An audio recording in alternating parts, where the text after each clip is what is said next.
오늘은 후생경제학에 있어서 응용 두 번째인 국제무역을 살피도록 하겠습니다. 제9장 177페이지부터의 내용입니다. 자, 국제무역에 대해서는 예전에 제3장에서 비교 우위의 원리라는 것을 통해서 한번 살펴본 적이 있었습니다. 그 장에서 대체로 살폈던 내용은요, 오늘날의 산업들은 어느 한 국가에 국한된 그런 생산시설만으로서는 생산될 수 있는 경우가 아주 드물고요.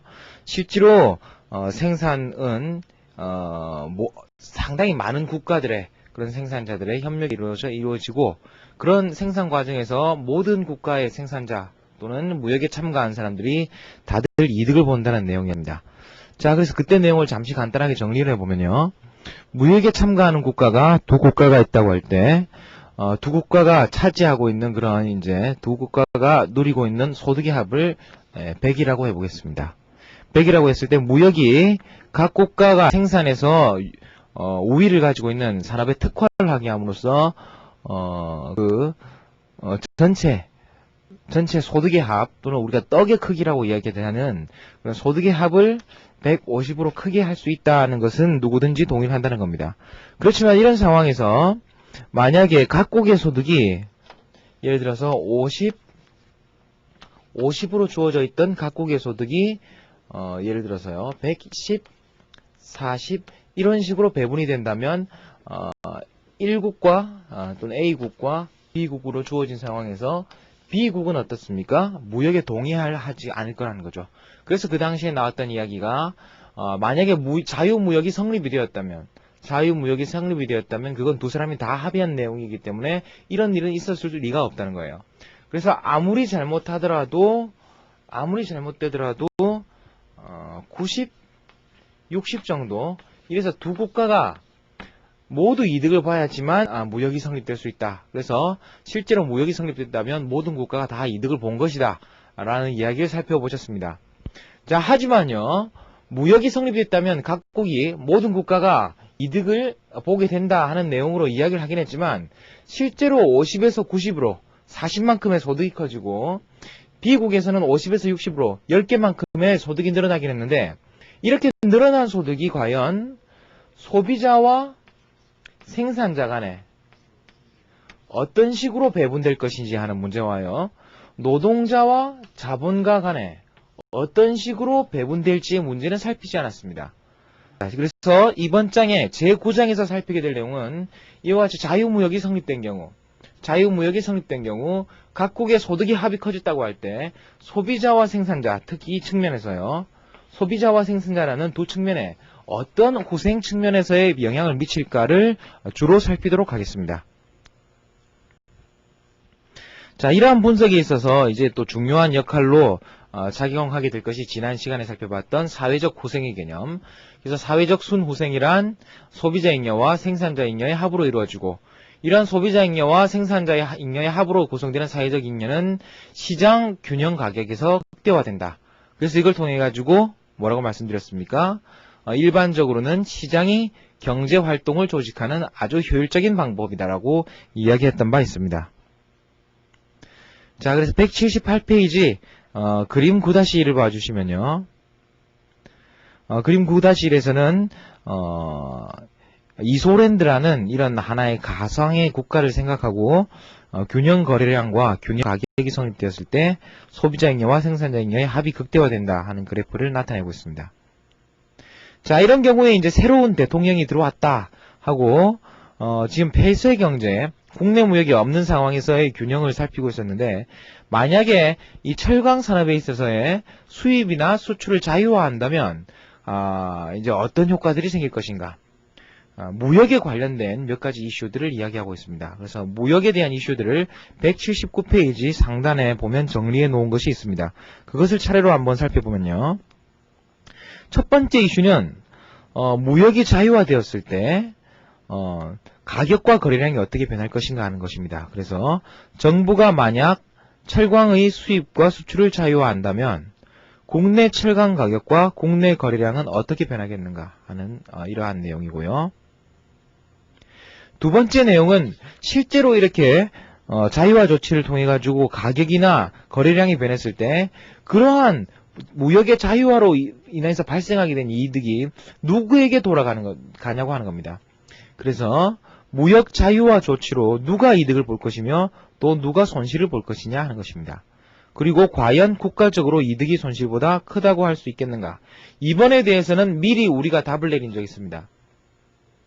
자유무역이 성립했다면 분명히 손해와 이득을 합하였을 때 이득이 크다는 내용이죠. 이득이 커야지만 국가들이 무역에 합의할 것이라는 내용을 이미 살핀 바 있었습니다. 그것을 다시 한번 확인할 것이고요. 마지막 입장에서는 자유무역과 반대 방향인 무역에 대한 제한 조치들의 정당성에 대한 얘기들입니다. 그 세 번째 내용을 보시면요. 새로운 무역 정책으로 관세나 수입 쿼타는 어떤 평가를 받을 것인가 하는 내용입니다. 자, 그래서 이런 문제들을 이제 경제학자들에게 물어봤다 하는 내용이고요. 비교 우위에 대한 내용은 예전에 3장에서 여러분들이 자세히 살핀 바 있을 겁니다. 자, 그래서요. 국제 가격과 비교 우위 이런 내용이 나왔습니다. 자, 이 내용을 그냥 간단하게만 한번 정리해보고 그 다음 그래프 분석으로 넘어갈 생각인데요. 자, 만약에 이소랜드에서 간단한 예를 통해서 살펴보겠습니다. 이소랜드에서 가격이 주어져 있고요.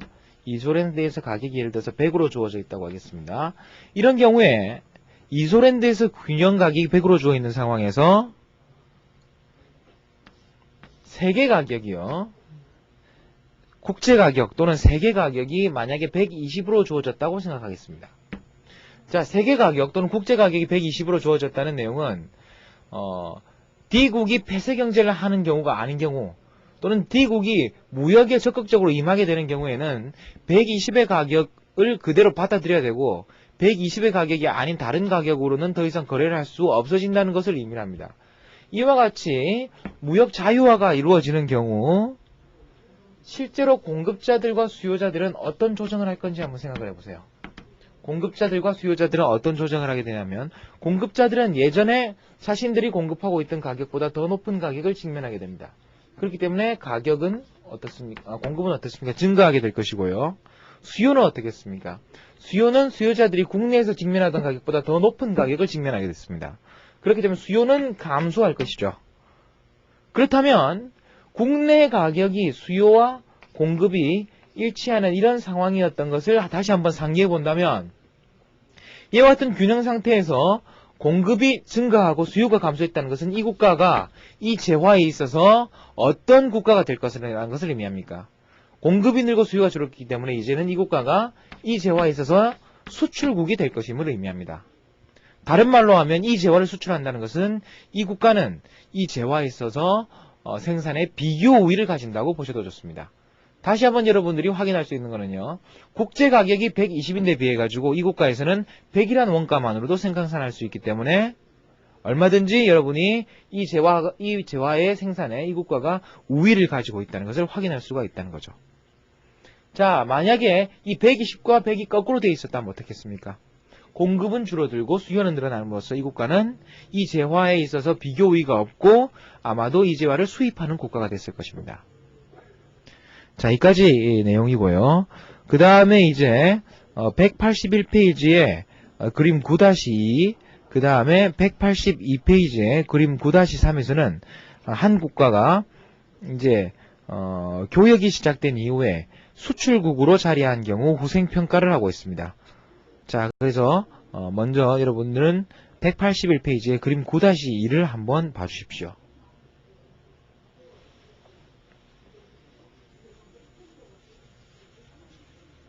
자, 182페이지 그림 9-2를 봐주시면요. 자, 이쪽을 철강 수량이라고 하고 이쪽을 철강 가격이라고 하겠습니다. 그런 경우에 일반적인 수요 곡선과 공급 곡선을 가정하고요. 자, 국내에서의 가격이 이렇게 주어졌는데 만약에 국제 가격이 이와 같이 주어졌다고 하겠습니다. 그래서 교역 이전 가격, 교역 이후 가격 또는 국내 가격, 국제 가격을 각각 이렇게 표현해 봤을 때요.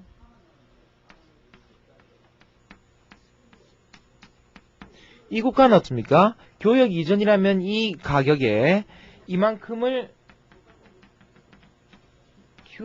QD만큼을 생산하고 있었을 거래하고 있었을 국가이지만 이제 여기서 이것보다 더 높은 가격이 주어지니까 생산은 늘어나고 수요는 줄어들므로써 이만큼 초가 생산된 만큼들을 어떻게 하고 있습니까? 이만큼을 이제 수출하고 있을 것이라는 겁니다. 이만큼을 수출하게 될 거라는 겁니다. 그래서 지금까지 내용을 한번 정리해보면 가격은 국내 가격에서 더 상승하게 되고 수량은 원래 수요와 공급이 일치했는데 공급이 증가하고 수요가 감소함으로써 이제는 이 국가가 수출국이 되었다는 것을 의미를 합니다. 이런 경우를 182페이지에 그림 9-3에서는 후생평가를 하고 있습니다. 그래서 각 영역을 이번 분할해서 다시 한번 표시해 보겠습니다. 그래서 이 영역을 각각 A 영역, 그래서 이 두 영역을 합해서 B 영역, 그 다음에 아래쪽 영역을 C 영역, 그 다음에 이 영역을 D 영역이라고 불렀습니다. 이런 경우에 여러분들이 국제가격이 P스타로 주어진 경우에 소비자잉여의 변화분, 그 다음에 생산자잉여의 변화분을 차례로 한번 살펴봐 주십시오. 자, 먼저 소비자잉여의 변화분은 예전에 어떻습니까? AB만큼의 이만큼의 소비자잉여를 누리고 있던 소비자들이 이제는 P스타로 가격이 상승했기 때문에 A만큼만 소비자잉여를 누리게 됩니다. 그렇기 때문에 이제 이와 같이 국제가격이 P스타로 이렇게 주어진 경우에 소비자잉여의 변화분은 마이너스 B에 해당할 것입니다. 거기에 비해 가지고 생산자잉여의 변화분은 어떻습니까? 생산자잉여의 변화분은 예전에는 생산자잉여가 C에 불과했지만 이제 국제거래가 이루어진 경우에 생산자잉여는 C뿐만 아니라 B와 D를 포함한 크기로 더 증가하게 된다는 것입니다. 그렇기 때문에 B와 D만큼이 생산자잉여의 증가에 해당한다는 것이죠. 따라서 소비자잉여와 생산자잉여를 볼 때 이와 같이 균형 가격보다 더 높은 가격이 주어졌을 때 결국 이득을 보는 입장은 어느 입장입니까? 국내 생산자들이 이득을 보게 된다는 이야기고 결국 누가 손해를 보는가 하면 국내 소비자들은 더 높은 가격 때문에 후생이 감소하게 됩니다. 비록 생산자들은 후생이 증가하고 소비자들은 후생이 감소하지만 사회 전체적으로는 어떻습니까? B만큼이 서로 상쇄되고 결국 D만큼, 그래서요 제가 빨간 분필로 이렇게 B큼진 영역인 D만큼이 사회적인 후생이 증가한 부분이 됩니다. 자, 이렇게 되면 어떻습니까? 아까 대통령이 물었던 그런 물음 중에 첫 번째 물음, 가격과 산출량은 어떻게 변하는가? 가격은 이와 같은 경우에 국제가격 수준으로 상승하고 산출량은 증가, 수요량은 감소함으로써 수출제가 되었습니다. 그 다음에 누가 이득을 보고 누가 손해를 보느냐는 물음에 대해서는 가격이 국내 균형 가격보다 높게 주어진 경우는 생산자들이 이득을 보고 소비자들이 손해를 본다고 했고 여기서 소비자들이 보는 손해보다 생산자들이 이득을 보는 크기가 D만큼 더 크다는 것을 확인할 수 있었습니다. 이와 같은 내용은 183페이지 위쪽에 두 가지 다이아몬드 표로 다이아몬드 표식을 해가지고 교과서에 보시면 잘 정리가 되어 있는 것을 확인할 수가 있습니다. 자, 이것과 거의 같은 분석을 183페이지에서는 거의 똑같은 분석을 수입국이 되는 측면, 다른 말로 하면 국내 균형 가격보다 더 낮은 국제 가격이 주어진 경우를 중심으로 설명하고 있습니다. 이 경우 역시 거의 비슷한 그래프를 가지고 한번 설명해 보도록 하겠습니다.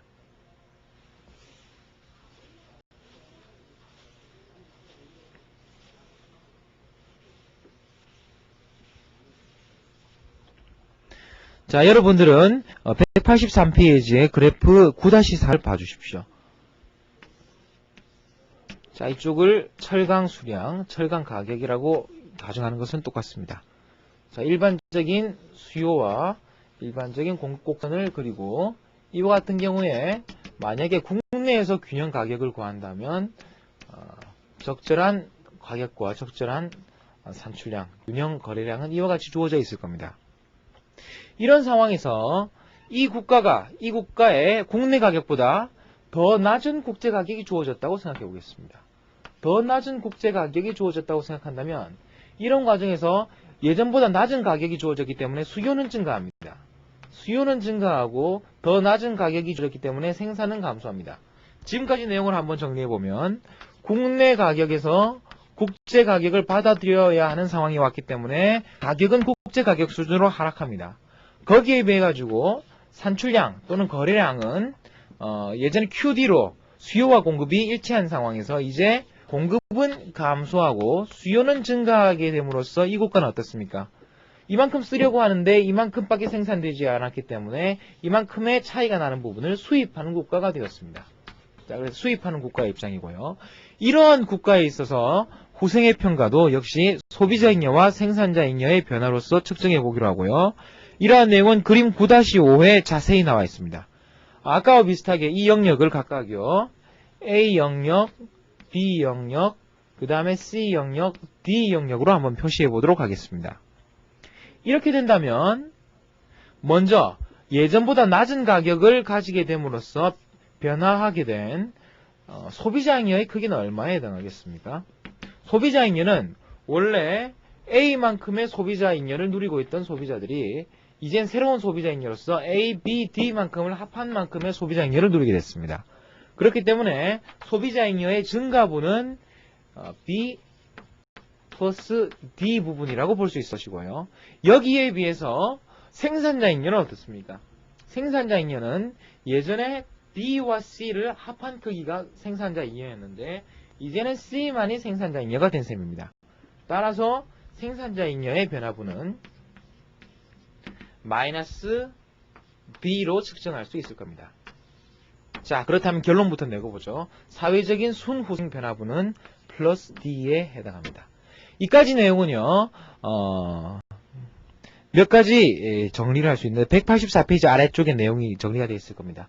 자, 여기서 확인할 수 있는 것은 국내 균형 가격보다 더 낮은 그러한 가격이 주어졌을 경우에는 이 국가는 국제 가격 수준으로 가격은 하락하게 되고 그 다음에 균형 거래량은 생산은 줄어들고 수요는 늘어남으로써 수입제가 되는 상황이고요. 이런 과정에서 소비자 잉여는 증가하고 생산자 잉여는 감소했기 때문에 다른 말로 하면 소비자는 더 싸졌기 때문에 이득을 받고 생산자들은 더 가격이 싸졌기 때문에 생산을 더 하기가 힘들어진다는 거죠. 그래서 생산자들은 손해를 본 과정입니다. 그 다음에 소비자들의 이득의 크기가 BD에 해당하고 생산자들의 손실의 크기가 B에 해당하기 때문에 사회적으로는 손해를 본 계층도 있고 이득을 본 계층도 있지만 그 양자를 상쇄해 볼 때 결국 D만큼의 사회적인 순후생 증가가 나타났다는 것을 볼 수 있습니다.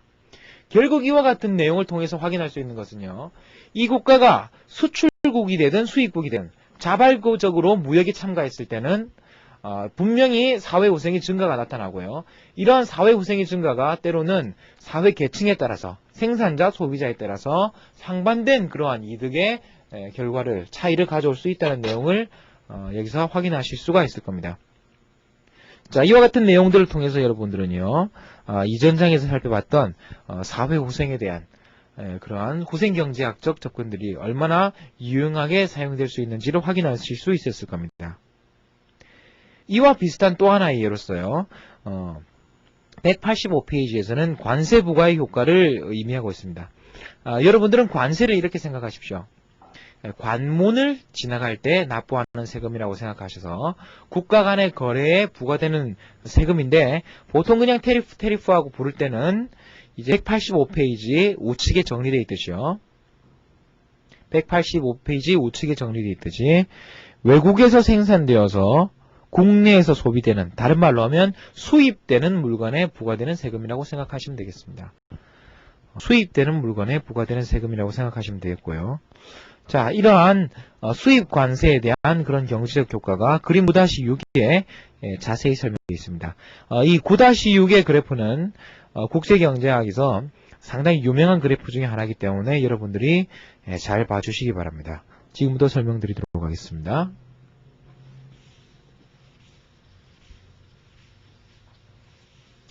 자, 이제 관세에 대한 이런 접근을 통해서는요, 이제 마지막 대통령의 물음이었던 수입 제한 조치, 그래서 관세라든지 무역 장벽, 그러니까 수입 쿼터 또는 수량 할당제 같은 것을 어떻게 후생으로 평가할 수가 있을 것인가 하는 내용을 지금부터 이해를 말씀드릴 수 있는 내용입니다. 그래서 먼저 관세의 경제적 효과부터 살펴보기로 하면요. 자, 그림 9-6에서 자, 이쪽 축을 철강 수량으로 이야기하고 이쪽 축을 철강 가격으로 이야기할 때 지금 수입제를 이야기하고 있기 때문에 일단 국내 가격이 주어졌을 때 국내 가격보다 더 낮은 국제 가격이 주어져 있는 상황이 현재 상황입니다. 그래서 이 상태를 P스타라고 이렇게 표현을 해보죠. 이런 상황에서요, 이 상황이 주어진다면 소비자들은 이만큼을 소비하려고 하고 생산자들은 이만큼을 생산하려고 하기 때문에 일단 이만큼의 수입이 이루어지고 있는 상황입니다. 이런 상황에서 만약에 관세가 부과됐다고 하겠습니다. 관세가 예를 들어서 T만큼의 크기로 부과되었다고 한다면요. T만큼의 크기로 부과되었다고 한다면 이 국가에서 과세가 전 세계적인 가격을 변화시키지 못한다는 그런 가정을 받아들일 때 국내 가격은 이렇게 상승하게 됩니다. 국내 가격은 이렇게 상승하게 되기 때문에 이거는 여러분들이 외국에서 100만원으로 거래되고 있는 그런 컴퓨터에다가 20만원 세금을 붙이면 우리나라에 들어올 때 120만원이 되는 그런 상황과 같다고 생각하시면 좋겠습니다. 이런 상황이기 때문에 이제 이와 같이 예전보다 가격이 상승한 상황에서는 소비자들은 소비를 이만큼으로 줄이게 되고요. 생산자들은 생산을 이만큼으로 늘리게 되기 때문에 새로운 무역량은 이제 이와 같이 되겠습니다. 자, 이와 같은 과정을 통해서 한번 정리를 해보면요. 관세 부과는 이제 국내 가격을 어떻게 했습니까? P스타.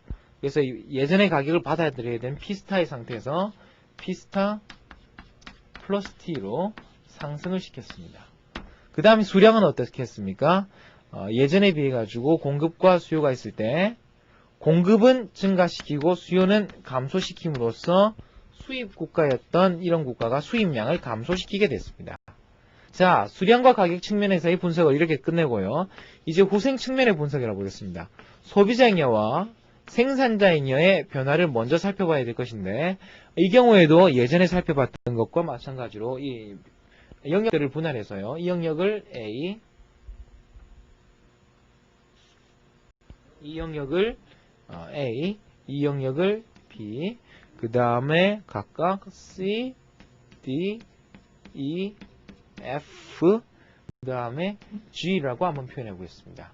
이런 경우에 원래 P스타의 가격이 주어졌을 때의 소비자잉여는 이만큼이었던 셈입니다. 이만큼의 삼각형이었던 셈인데 이제 T만큼의 가격이 상승한 다음에 소비자잉여는 이만큼의 삼각형으로서 감소하게 됩니다. 따라서 소비자잉여의 변화 부분은 총 C, D, E, F라고 볼 수 있을 것이고 이거는 마이너스 C, 마이너스 D, 마이너스 E, 마이너스 C, 마이너스 D, 마이너스 E, 마이너스 F라고 볼 수 있을 것이고요. 거기에 비해서 생산자 잉여의 변화부는 어떻게 되겠습니까? 생산자 잉여의 변화부는 P스타의 가격이 주어졌을 때는 G에 해당했습니다. 근데 새로운 가격에서는 이만큼으로 증가하기 때문에 플러스 C만큼이 남아있다는 거죠. 자, 그래서 우리가 보통 하던 식으로 하면은 소비자 잉여의 감소분, 생산자 잉여의 감소분을 상쇄시켜가지고 DEF만큼이 사회적인 순후생 감소분이라고 볼 수 있을 것 같은데 DEF 중에 사회적인 순후생 감소분이 아닌 부분이 있습니다. 그 부분은 어느 부분인가 하면 관세라는 것은 이만큼 수입될 때 지금 어떻습니까? 각각 이만큼의 세금을 붙이고 있는 셈이죠. 그렇기 때문에 결국 이만큼 수량과 이만큼 가격의 곱으로 구성된 E는 어떤 부분이라고 볼 수 있겠습니까? E는 결국 추가적인 그러한 정부의 관세 수입 증가 또는 조세 수입 증가이기 때문에 이것 역시 사회후생의 증가분이라고 볼 수 있습니다. 따라서 이와 같이 주어졌을 때 사회후생의 순감소분은 마이너스 D, 마이너스 E에 해당하죠. 그래서 사회적인 순후생 감소분은 여기 나타낸 이 빗금친 두 영역이 되겠습니다.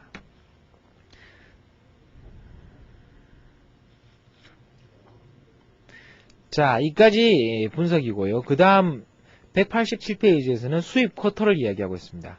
자, 수입 쿼터의 정의는 187페이지 우측에 보면 정리가 잘 되어 있습니다. 외국에서 생산되어서 국내에서 소비되는, 다른 말로 하면 수입제라는 이야기고요. 수입제에 부과되는 수입 상한선이라는 이야기입니다. 그래서 우리나라는 자동차를 500단위만 수입하겠다. 또는 우리나라는 쇠고기를 만 톤만 수입하겠다. 이렇게 얘기하는 것들이 이제 수입 쿼터인데요. 일반적으로 WTO 체제 하에서는 수입 쿼터가 인정되기 힘든 상황이 현재 상황입니다. 자, 그렇지만 관세와 더불어 가장 중요한 그러한 무역 정책으로서 이야기되어 왔기 때문에 일단 9-7에서 쿼터 도입의 경제적 효과를 한번 살펴보겠습니다.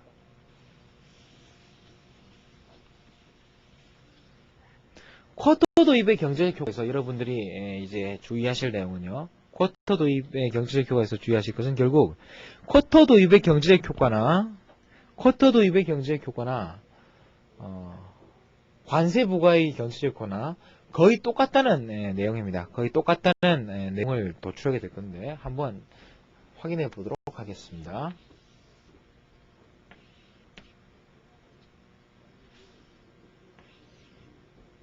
이쪽을 수량, 이쪽을 가격으로 표시하고요. 수요 곡선, 공급 곡선이 이렇게 주어져 있습니다. 수요 곡선, 공급 곡선이 이렇게 주어져 있고요. 자, 아무 무역 조치가 없는 경우에 국제 가격이 이렇게 주어져 있음으로써 이 국가는 아마도 수요를 이만큼, 공급을 이만큼 하기 때문에 이만큼을 수입하고 있는 국가인데 아마도 이 수입량이 너무 많다고 싶어가지고 정부가 마음에 안 들었나 봐요. 그래서 예를 들어가지고 수입량을 얼마만큼으로 제한시켰나 하면 수입량을 예를 들어서 여기서부터 이까지 양으로 제한시켰다고 하겠습니다. 이만큼의 양으로 제한시켰다고 하겠습니다. 자, 만약에 이만큼으로 수입량을 제한을 시킨다면 실제로 나타나는 현상은 어떻겠습니까? 수입 쿼터라는 것은 직접 가격에다가 제한을 가하는 그런 형태가 아니기 때문에 그 정책을 시행했다고 바로 가격이 변하는 것은 아닙니다. 그렇지만 한번 보십시오. 수입 관세가 이제 부과된 경우가 아니고 이제 쿼터가 부과된 경우에 먼저 이 가격하에서 M-에 해당하는 부분에 대해서는 아무 무리 없이 수입이 진행되게 됩니다. 그래서 이만큼까지 수입이 진행되다가 수입 할당을 채우고 나면 어떻습니까? 수입 할당을 채우고 나면 외국으로부터 더 이상은 추가적인 공급이 가능하다는 거죠. 다른 말로 하면 더 이상은 수입할 수 없기 때문에 여기서 이까지는 외국 물건으로 채울 수 있지만 가격이 더 상승하든지 하락하든지 외국으로부터 더 물건을 가져올 수는 없다는 겁니다. 그렇기 때문에 이제 새로운 공급 곡선을 한번 도출해 보면요. 이 가격에서는 국내에서 이렇게 공급을 하다가 이 가격 수준에서는 외국의 물건을 수입하다가 이 이상은 더 수입할 수 없기 때문에 외국으로부터의 공급은 불가능하고 그렇기 때문에 가격이 더 상승하는 경우에 한해서만 어떻습니까? 국내에서 생산을 이렇게 늘어나가게 될 거라는 겁니다. 자, 만약에 새로운 공급 곡선이 이렇게 주어진다면 새로운 균형 가격은 어디서 주어지는 내용입니까? 새로운 균형 가격은 여기서 P 더블 스타의 형태로 이렇게 가격은 상승하게 됩니다. 가격이 상승했다는 측면에서는 어떻습니까? 가격이 상승했다는 측면에서는 거의 관세에 부과하고 같습니다. 그 다음에 새로운 P 더블 스타가 주어졌을 때 그때 소비자와 생산자의 변화는 어떻습니까? 국내 소비자들은 소비량을 줄이고 국내 생산자들은 생산량을 늘렸습니다. 이 효과는 어떻습니까?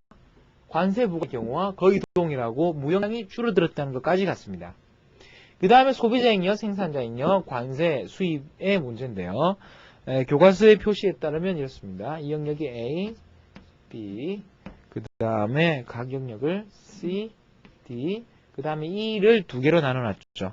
그래서 E 다시, E 다시 다시, 그 다음에 F, G 이렇게 되어 있는데요. 여기서도 이제 소비자 잉여의 변화는 어떻습니까? 소비자 잉여의 변화는 결국 예전 가격인 A부터 F까지 합인 그런 소비자 잉여가 A, B만 한 크기로 변하기 때문에 C, D 그 다음 요 두 개를 합해서 E로 본다면요. C, D, E, F만큼이 결국 감소한 셈이고요. 그 다음에 생산자 증가는 생산자 잉여는 G에서 C만큼으로 G에서 이제 CG만큼을 합한 형태로 커진 셈입니다. 그렇기 때문에 결국 생산자 잉여가 C만큼 증가했다는 것도 동일합니다. 단지 예전하고 하나의 차이는 단지 관세 분석하고 하나의 차이는 예전에는 이 다시와 이 다시를 합한 이의 크기가 정부의 관세 수입으로 기록된다는 것으로 동일했다는 겁니다. 그렇지만 이게 이제 수입 할당제가 실시되면 어떻겠습니까? 이제는 수입 할당제가 실시되면 수입 권한을 가진 사람들은 어떻겠어요? 수입 권한을 가진 사람들이 외국으로 해서는 싸게 사서 국내 소비자들에게는 더 비싸게 팔아먹을 수 있다는 거죠. 외국에서는 싸게 사서 국내 소비자들에게는 더 비싸게 팔아먹을 수 있기 때문에 이제는 이 크기들이 누구에게 기속됩니까? 이제는 이 크기가 누구에게 기속되냐면 정부의 수입을 증가시키는 것이 아니라 이제 이 면허권을 가진, 그래서 이 수입제도의 수입에 면허를 가진 사람들의 잉여를 증가시키는 형태로 사용된다는 점이 한 가지 차이입니다. 그래서 다른 차이는 없고 이제 정부 수입으로 가야 될 것이 이제 일반적으로 수입 면허를 가진 사람에게 가진다는 것인데 또 하나의 특징은 이러한 이 다시의 합이 꼭 면허를 가진 사람에게 가는 것은 아니란 거예요. 만약에 정부에서 면허를 가진 사람, 면허를 이렇게 나눠줄 때 경매를 붙인다면 어떻겠습니까? 경매를 붙이기 위해서 이 사람들은 이 금액보다 1원이라도 작으면 경매 금액으로서 내고서 이 면허권을 따려고 할 거거든요. 그렇기 때문에 이 면허에 대해서 경매를 붙인다면 이 영역이 또다시 정부 수입으로 들어올 수도 있습니다. 그 다음에 교과서에서는 이제 일본 정부에게 자발적으로 또는 일본 기업들에게 자발적으로 수출을 자제해 줄 것을 요청할 때는 이러한 잉여가 상대국의 생산자 또는 상대국의 정부로 귀착될 수도 있음을 이야기하고 있습니다. 자, 이와 같은 내용을 한번 정리한 것이 9-2-5 189페이지 아래쪽의 내용입니다.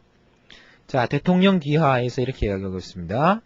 가격과 거래량은 각각 국제 가격으로, 그 다음에 이 국제 가격에서 국내 가격보다 높은 상황에서는 이제 수출을 하게 될 것이고 국내 가격보다 낮은 상황에서는 수입을 하게 될 것이라고 이야기하고 있습니다.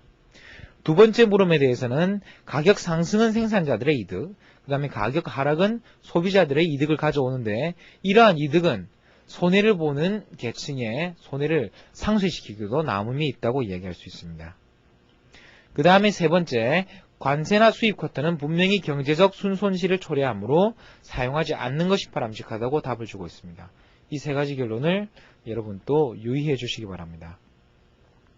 자, 그럼에도 불구하고 의회에서나 정치적으로는 상당히 많은 경우 무역 제한, 다른 말로 하면 보호무역에 대한 그런 논의가 상당히 설득력들을 얻고 있습니다.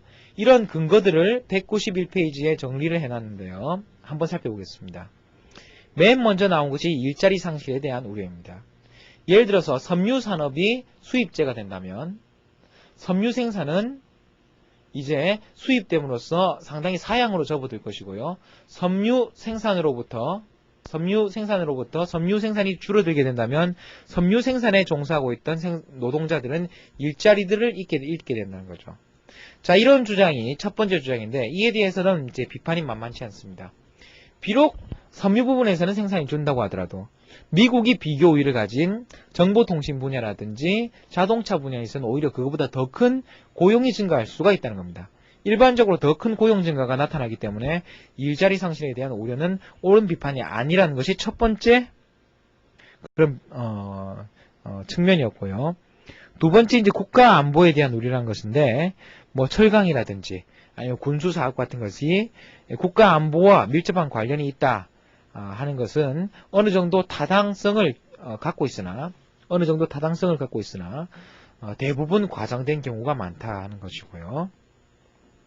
세 번째, 가장 많은 논쟁을 겪었고 역사적으로 선진국과 후진국 간에 가장 큰 그러한 견해의 차이를 보인 것이 유치산업의 보호논리입니다. 이 유치산업 보호논리는 처음 시작한 사업들은 힘들기 때문에 어느 시간까지 무역장벽으로 보호를 해줘야 된다는 이야기인데 상당히 많은 경제학자들이 지지를 받은 바도 있지만 현재 와서는 그 비판도 만만치 않습니다. 그 첫 번째 비판은 과연 이 유치산업이라는 것을 선정할 때 그 기준이 뭐냐는 겁니다. 그 기준이 뭐냐는 것에 대해서 사실은 여러분 생각해 보십시오. 그 국가에서 새로 시작하는 사업이 있을 것인데 그 산업 중에 성장 가능성이 있고 그 성장 가능성이 초기의 손해를 극복하고도 남음이 있을 때 유치 산업을 하라 하는 것인데 그 처음 시작하는 산업 중에 결국 누가 승자가 될 것인지 누가 살아남을지는 아무도 모른다는 거죠. 그래서 이 승자 알아맞추기 게임이라는 것이 거의 불가능하다는 것입니다. 그 다음 이뿐만 아니라 논리적으로도요. 만약에 단기적인 손실이 있지만 장기적으로는 큰 이득을 얻게 된다면 과연 기업들이 어떻습니까? 정부가 도와주지 않더라도 스스로 이런 사업엔 투자를 할 거라는 거죠. 그렇기 때문에 유치산업을 보호하기 위해서 정부가 개입을 해야 된다면 그는 다 또 다른 그런 하나의 개입의 논리가 필요할 것이라는 그런 이야기가 가능합니다. 자, 그 다음에 9-3-4에 나오는 것이 불공정 경제 논리인데 이것은 각국의 법과 규제가 다르고 때로는 후진국에서는 상당히 많은 수입 또는 제한 조치 또는 수출 촉진 조치를 가지고 있기 때문에 미국과 같은 국가에서도 이제 수입에 대한 제한을 어느 정도는 해야 된다는 그런 주장이 되고 있습니다. 자, 이러한 경우에 있어도 상당히 논리적으로 허점이 있게 됩니다. 과연 상대 국가에서 수출을 촉진해서 수출을 더 낮은 가격에 한다면 이 국가 입장에서는 어떻습니까? 비록 생산자 측면에서는 약간 손해를 볼지 모르지만 오히려 더 낮은 가격 때문에 소비자들은 이득을 볼 가능성이 큽니다. 그래서 소비자들이 그 이득을 보게 된 그런 대가는 결국 누가 지는 셈입니까?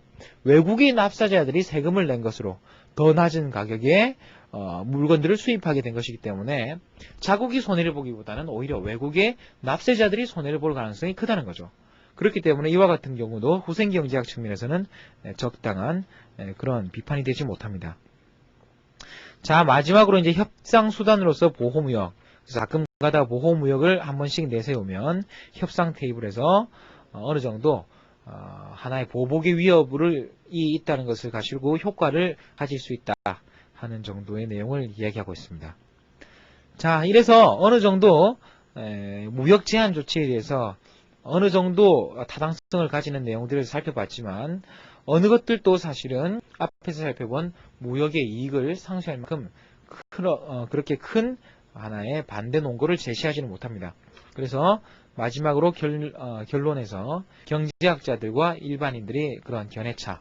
그래서 경제학자들은 자유무역이 후생을 분명히 개선시킨다고 생각하지만 일반인들은 후생을 감소시킬 수도 있지 않느냐 하는 그런 결론이 그런 생각들을 많이 가지고 있다는 것이고요. 결론에서 이제 미국에서 각 주간 무역이 미국 내에 그러한 주간 특화를 보장함으로써 미국이 지금과 같은 그러한 풍요를 누리게 되었듯이 전 세계도 자유무역을 통한 그런 특화를 함으로써 세계적인 후생 증가가 가능할 것임을 이야기하고 있습니다. 다음 시간에서는 이제 시장에 대한 정부의 개입의 첫 번째 요로서 외부 효과의 내용을 살피도록 하겠습니다.